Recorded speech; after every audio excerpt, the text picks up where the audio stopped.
नमस्कार, स्वागत आप सभी का। मैं हूं आपके साथ तुषार कौशिक। दिल वालों की दिल्ली अपराध के बढ़ते मामलों से अब क्राइम कैपिटल बनती जा रही है। बीते एक हफ्ते में दिल्ली में हुए कई अपराध ये बताते हैं कि दिल्ली में शायद अब जान की कीमत बची नहीं है। खिचड़ीपुर से लेकर रोहिणी तक, कालकाजी से लेकर द्वारका तक, हर तरफ बस अपराध का ग्राफ बढ़ता जा रहा है। इससे लेकर दिल्ली के सीएम ट्वीट करते हैं और गृह मंत्री अमित शाह और एलजी से कदम उठाने की, गंभीरता के साथ कदम उठाने की गुहार लगाते हैं। तो इसी को लेकर आज करेंगे बड़ी बहस कि आखिर किसकी लगी है दिल वालों की दिल्ली को नजर। पहले एक रिपोर्ट आप देखिए।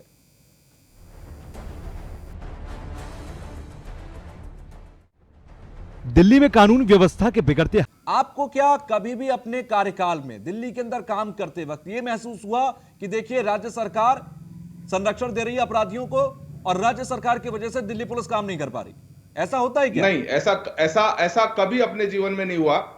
मेरे और साथी भी जो काम कर रहे हैं उनके जीवन में भी ऐसा कभी नहीं हुआ।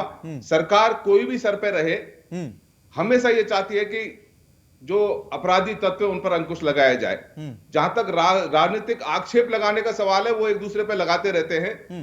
किसी भी प्रदेश की पुलिस की कॉम्पिटेंसी, उसके ट्रेनिंग, उसके व्यवहार और उसके अपराधी को पकड़ने की क्षमता के ऊपर निर्भर करती है। और दिल्ली पुलिस भारत की सर्वश्रेष्ठ पुलिस है। मैंने अपने जीवन में 30 साल के जीवन में काफी जगहों पर काम किया और लॉ एंड ऑर्डर के बहुत सारे मसले देखे। मेरे ऊपर कभी भी कोई राजनीतिक जवाब किसी भी तरह से नहीं आया। तो मैं तो यही कह सकता हूं कि इस तरह के आक्षेप महज राजनीतिक हैं। इससे पुलिस की कॉम्पिटेंसी में फर्क नहीं पड़ता। दूसरा इंपॉर्टेंट बात जो मैं आपको क्लियर करना चाहता हूं, सभी भाई सुन रहे होंगे, लॉ एंड ऑर्डर दो शब्द हैं। कानून के हिसाब से ऑर्डर मेंटेन करना पुलिस की जिम्मेदारी नहीं है, नागरिक की जिम्मेदारी भी है। मैं एक छोटा सा उदाहरण देना चाहता हूं आपको। दिल्ली पुलिस की संख्या करीब 90 से 95 हजार के करीब में है और दिल्ली की पॉपुलेशन करीब 2 करोड़ सी होगी और जो ट्रांजिट पॉपुलेशन है वो इसके एक्स्ट्रा है, जो लाखों की संख्या में लोग आते और जाते हैं। तो लॉ एंड ऑर्डर मेंटेन करने में सिर्फ पुलिस की जिम्मेदारी हो, पब्लिक की नहीं हो, ऐसा नहीं है। जब तक सिविल सोसाइटी साथ नहीं देगी अकेली पुलिस भी नहीं कर पाएगी, क्योंकि पुलिस तो आधा % से भी कम है। बिल्कुल, पुलिस आम आदमी को लिए कानून व्यवस्था बनी रहे, उसमें नागरिक सहयोग भी साथ हो, इसकी हमेशा अपेक्षा करती है। जहां तक क्रिमिनल्स का सवाल है, उन पर अंकुश करने में पुलिस बहुत ही सक्षम है, कामयाब है। लेकिन ऑल ऑफ सडन किसी कॉलोनी के लाखों लोग सड़क पर आ जाएं तो वहां पे 5 सिपाही उनका क्या कर लेंगे? उसमें संयम बरतना कई बार जरूरी हो जाता है। मौके पर रहने वाला ऑफिसर इस बात को देखता है ठीक है, कि एक बात संयम तो से स्पष्ट नुकसान कम होगा। एक बात तो इससे स्पष्ट होती है कि देवेंद्र प्रमुख साहब जो कह रहे थे कि राज्य सरकार, अरविंद केजरीवाल, सीएम और इस स्तर के जो नेता है वो संरक्षण देते हैं, वो तो भैरव सिंह साहब की बातों से पूरी तरह से खारिज होती है, जिन्होंने खुद दिल्ली पुलिस में अपनी सर्विस दी है। वरुण पुरोहित कांग्रेस से हमारे साथ जुड़ गए, उनके पास जाता हूं, फिर देवेंद्र मैं आपके पास आऊंगा। वरुण, आपकी 15 साल सरकार रही दिल्ली के अंदर, आपके दिल्ली पुलिस के साथ संबंध कैसे थे? हालांकि आपके नियंत्रण में नहीं थी दिल्ली पुलिस, लेकिन फिर भी क्राइम को कंट्रोल करने के लिए कितने संबंध रहे आपके अच्छे? देखिए, दिल्ली पुलिस जो है उस पर क्वेश्चन उठाना बुद्धिमानी नहीं है। दिल्ली पुलिस बहुत सक्षम है, बहुत अच्छा इन्होंने काम किया इतने सालों तक। लेकिन कुछ वर्षों से ये देखा गया है कि केंद्र सरकार जो आई है, मोदी सरकार, इन्होंने इसके हाथ बांधे हैं, इसको पॉलिटिसाइज करने की कोशिश की है। आपने पिछले दिनों देखा होगा पुलिस ने जाके कोर्ट में वकीलों से मारपीट करी, वो उस पे वकीलों को फिर एक्शन लेना पड़ा, जजेस को एक्शन लेना पड़ा। ये सब कंट्रोवर्सी इसलिए हो रही है कि पार्शियल स्टेटहुड है दिल्ली का और एलजी काम करते हैं केंद्र सरकार के इशारे से। बिल्कुल। अब इस समय क्या है, केजरीवाल और भारतीय जनता पार्टी का कभी तो ए और बी टीम हो जाते हैं, कभी इनमें झगड़ा शुरू हो जाता है, जनता इसमें पिसती रहती है। दिल्ली पुलिस जो है वो केंद्र सरकार कंट्रोल होने के कारण पुलिस की मैं क्वेश्चन नहीं कर रहा है इन एफिशिएंसी पर। एक बहुत महत्वपूर्ण बात वरुण आपने यहां पर की है कि देखिए, जब दोनों भिड़ते हैं तो आम आदमी का नुकसान होता है, आम पब्लिक का नुकसान होता है। जब लॉ एंड ऑर्डर बिगड़ता है, अपराध बढ़ता है, तो मारा आम आदमी जाता है। वहां पर सरकारों को कोई फर्क नहीं पड़ता, सिर्फ बयानबाजी के अलावा। देवेंद्र प्रमुख साहब, डिस्ट्रीब्यूशन ऑफ पावर तो है ही नहीं एडमिनिस्ट्रेशन में, पुलिस केंद्र के पास है। ठीक है, अब जरा जवाब सुनिए, बीजेपी से हम इसका जवाब लेंगे। देवेंद्र प्रमुख साहब, सुप्रीम कोर्ट तक जा जाके इनका झगड़ा चल रहा है, एंटी करप्शन डिपार्टमेंट का। इतने सालों बाद सरकार बनने के और विवाद शुरू होने के इतने सालों बाद भी अभी भी वही स्थिति है।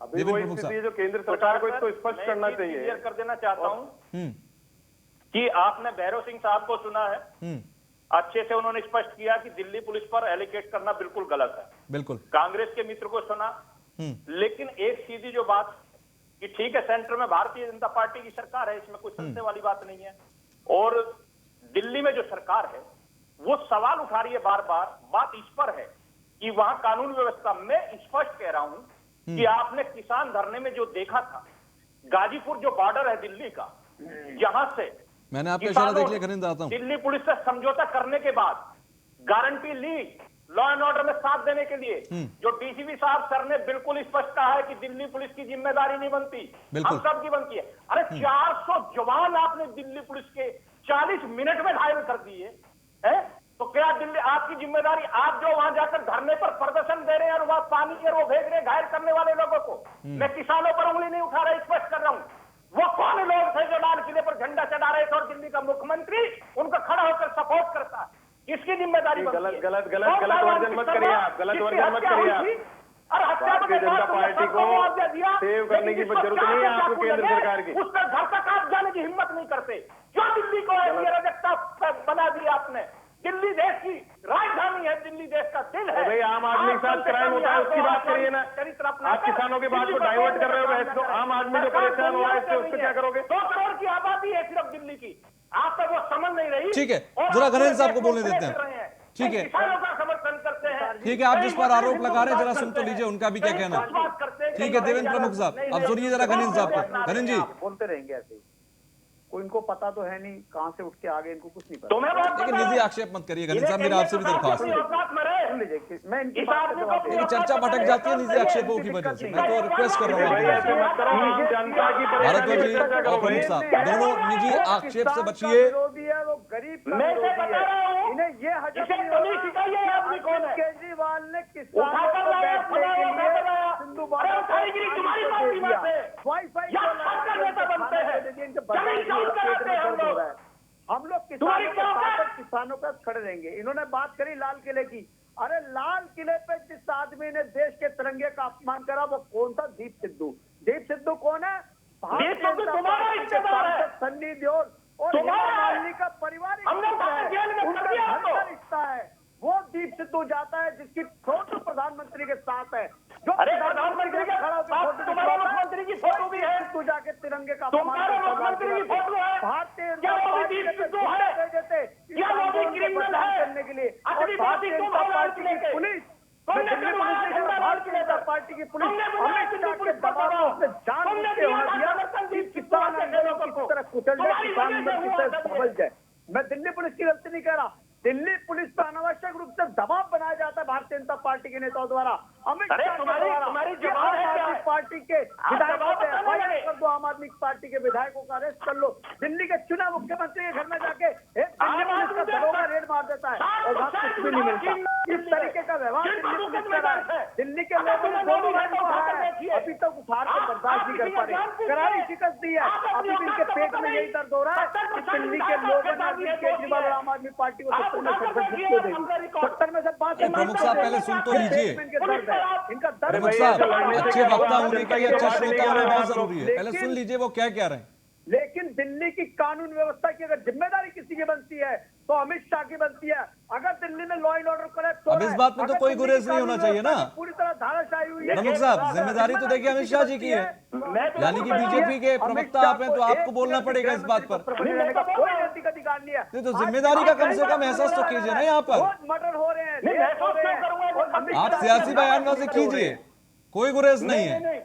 लेकिन आप कम से कम ये तो कहिए कि दिल्ली पुलिस हमारी है, अपराध बढ़ता है और वहां पर नियंत्रण नहीं होता, तो यह हमारी कोशिश होनी चाहिए कि हम नियंत्रण करें। तो सर इसमें दूसरे ने संरक्षण दे दिया, तीसरे ने बढ़ावा दे दिया, ये तो इसका जवाब नहीं हो सकता, स्पष्टीकरण नहीं हो सकता। इनके पास कोई जवाब मैं नहीं है। दिल्ली की बात उल्टी नहीं सीधी कर रहा। बातें कर रहे हैं, आम मैं आदमी पार्टी कर रही है। नहीं सर, हम तो दिल्ली की बात कर रहे हैं ना सर। देश की बात दिमाग कर में रहा हूं। कुछ होगा पता है। यही तो मैं चाहता हूं ना सर, उत्तर प्रदेश में अगर आप क्राइम कंट्रोल करने के लिए स्ट्रिक्ट कदम उठा सकते हैं तो वो दिल्ली में क्यों नहीं उठाए जाते? आजादी की है। दिल्ली सरकार और का देश संविधान दिल्ली में पुलिस भी है। अगर आपसे नहीं ये संभाली जा रही, आपको कैसे अपने स्कूल अस्पताल ठीक करे, दिल्ली पुलिस को ठीक कर देंगे। जवाब दे रहा हूं हर चीज का। देखिए ये हाल जो डिबेट में वो इन दोनों सरकारों का हो रहा है, आम आदमी पिसता जा रहा है, बच्चों की सुरक्षा बिल्कुल समाप्त हो चुकी है। यही एक महत्वपूर्ण सवाल है, यही महत्वपूर्ण सवाल है। भैरू सिंह साहब के पास मैं जाऊंगा, फिर वरुण आपके पास आता हूं। भैरू सिंह साहब, जब दो सरकारें लड़ती हैं, देखिए पहले क्या था कि 10 साल तक केंद्र में कांग्रेस की सरकार रही और उसी दौरान दिल्ली में भी कांग्रेस की सरकार रही, शीला दीक्षित की सरकार रही, कोई विवाद नहीं आया। लेकिन जब से इधर बीजेपी केंद्र में आई और इधर आम आदमी पार्टी का आना हुआ दिल्ली के अंदर, स्थिति बिगड़ गई। दिल्ली पुलिस को लेकर सवाल उठने लगे। जरा मैं समझना चाहूंगा कि दो सरकारों का तालमेल, जब राज्य सरकार और केंद्र सरकार का तालमेल दिल्ली में नहीं होता तो क्या दिल्ली पुलिस डिस्टर्ब होती है? नहीं, मैं एक छोटा सा सवाल पूछना चाहूंगा हमारे दोनों राजनीतिक जो बहस कर रहे हैं भाइयों से, कि एक सब इंस्पेक्टर या एक सिपाही जो इनकी नजर में सक्षम नहीं है, सरकार बदलने से वो सक्षम हो जाता है?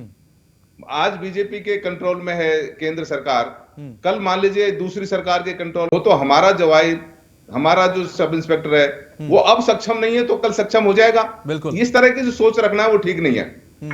हमें पुलिस को सक्षम बनाने के लिए उसको ट्रेनिंग देना चाहिए, उसको आधुनिक इन्वेस्टिगेशन के मेथड सिखाने चाहिए, हमें आधुनिक अधिकार रखने चाहिए, हमें अपनी इन्वेस्टिगेशन स्किल को बढ़ाना चाहिए। राजनीति बदलने से पुलिस की कॉम्पिटेंसी बदलेगी ऐसा नहीं है।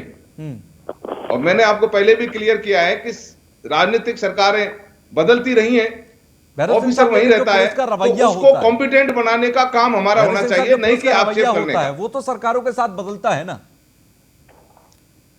नहीं, ऐसा सोच है। लेकिन मैं आपको एक बात बता दूं कि जब कोई क्राइम करता है तो पॉलिटिकल कार्यकर्ता जब क्राइम करता है तो उसको ही पकड़ के बंद करते हैं, चाहे वो रूलिंग पार्टी का हो या बिना रूलिंग पार्टी का, इससे फर्क नहीं पड़ता। क्राइम की ग्रेविटी क्या है इसके हिसाब से उस पर एक्शन होता है।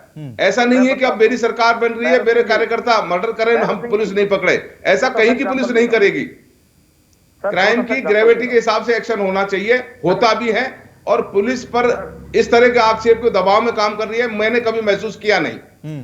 सर छोटा सा एग्जांपल दे रहा हूँ तुषार जी, बोलिए। दिल्ली के उप मुख्यमंत्री के घर में भारतीय जनता युवा मोर्चा का अध्यक्ष दिल्ली का वासु रुखड़ जाता है गुंडों के साथ, वहां पे जाके तोड़फोड़ करता है और उप मुख्यमंत्री के घर पे उनके परिवार पे हमला करता है। कोई एफआईआर नहीं होती, वासु रुखड़ गिरफ्तार नहीं होता।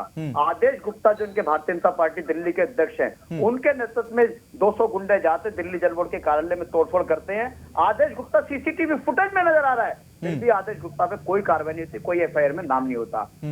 मुख्यमंत्री के घर पे जो भारतीय जनता पार्टी के निगम पार्षद है वो सीसीटीवी कैमरे तोड़ते हैं। तो आप ये कह रहे हैं कि दिल्ली के अंदर सरकारी मशीनरी का इस्तेमाल कर रही है बीजेपी? एफआईआर नहीं होती, किसी का कोई नाम नहीं आता। आप ये कह रहे हैं कि दिल्ली के अंदर सरकारी मशीनरी का इस्तेमाल बीजेपी कर रही है और वो आपके खिलाफ कर रही है कि दिल्ली के उप मुख्यमंत्री के घर पे वीडियो फुटेज है कि किन लोगों ने हमला करा। मुख्यमंत्री प्रमुख साहब जवाब दीजिए, मेरे पास समय बहुत कम है, 1 मिनट का लगभग समय होगा। आपसे जवाब लेकर मुझे वरुण के पास भी जाना। पार्टी के नेताओं के, लेकिन किसी के ऊपर एफआईआर नहीं होती, किसी की गिरफ्तारी नहीं होती। कानून व्यवस्था ठीक है गणेश साहब, मेरे पास समय बहुत कम है। गणेश साहब मेरे पास समय बहुत कम है, देवेंद्र प्रमुख को सुनिए। सर जैसा एग्जाम्पल इन्होंने दिया ना, अगर यही अराजकता दिल्ली में है तो अगर यही कमजोरी है, बोलने नहीं दोगे किसी और को, गिर गया। अरे गणेश साहब जरा सुन भी लीजिए ना। सेफ नहीं है तो नैतिकता के तौर पर आज ही लोकतंत्र में इस्तीफा देकर और आकर ये जनता के बीच में कहे तो इस्तीफा देकर के आपके गृह मंत्री क्यों नहीं इस्तीफा देते? छोड़ते हैं, देखिए दिल्ली की व्यवस्था कैसे संभलती है। ये हमेशा किसी भी पुलिस को संभालने, ये कोई डिबेट का तरीका नहीं है, मैनर तरीके से खुद दूसरे को बोलने नहीं देना, खुद बोलते रहेंगे बैठे बैठे। अच्छा प्रमुख साहब ठीक है, जरा मेरे पास समय की बहुत कमी है। वरुण साहब मैं आपका आखिरी कमेंट ले रहा हूँ, फिर मुझे वाइंड अप करना होगा। वरुण पुरोहित, मैं ये कह रहा हूँ डिबेट में जिस तरीके से लड़ रहे हैं आपस में, आम जनता का सोच ही नहीं है इनमें। आम जनता रोज परेशान हो रही है, पिछ रही है लॉ एंड ऑर्डर से। बहन बेटियां रात को घर से निकल नहीं सकती हैं, उस पर इनका कोई ध्यान नहीं है। और मैं दिल्ली पुलिस पे क्वेश्चन नहीं उठा रहा हूँ, लेकिन क्योंकि अमित शाह जी के कंट्रोल में हमने देखा है पिछले कुछ वर्षों में इन्होंने इसको पॉलिटिसाइज करने का प्रयास किया है। मैं नहीं कह रहा पुलिस हो गई है, लेकिन प्रयास पूरा किया जा रहा है। अभी बार बार किसानों पे डाइवर्ट करते हैं, कभी किस पे डाइवर्ट करते हैं, ये बात ही नहीं करे। गंभीरता डिबेट में ही समझ में आया कि गंभीरता की कहीं ना कहीं कमी है। ठीक है, बहुत बहुत शुक्रिया हमसे जुड़ने के लिए आप सभी का। भैरव सिंह साहब आपका भी, घनिंद्र आपका भी, देवेंद्र प्रमुख आपका भी और वरुण आपका भी बहुत बहुत शुक्रिया। कुल मिलाकर पिछले 1 हफ्ते तक जिस तरह से लगातार 1 हफ्ते से क्राइम का ग्राफ बढ़ा है दिल्ली के अंदर, और उससे पहले भी लगातार ऐसी घटनाएं सामने आती रही, उससे एक बात तो तय है कि कहीं ना कहीं कुछ ना कुछ तो ऐसा है कि दिल्ली के अंदर नियंत्रण में कमी आई है, लॉ एंड ऑर्डर कमजोर हुआ है, खाकी का इकबाल कमजोर हुआ है और दबंगों और बदमाशों के हौसले आसमान को छू रखे हैं। इसी के साथ मुझे दीजिए इजाजत। लगातार खबरों में बने रहने के लिए देखते रहिए न्यूज़ 1 इंडिया। नमस्कार।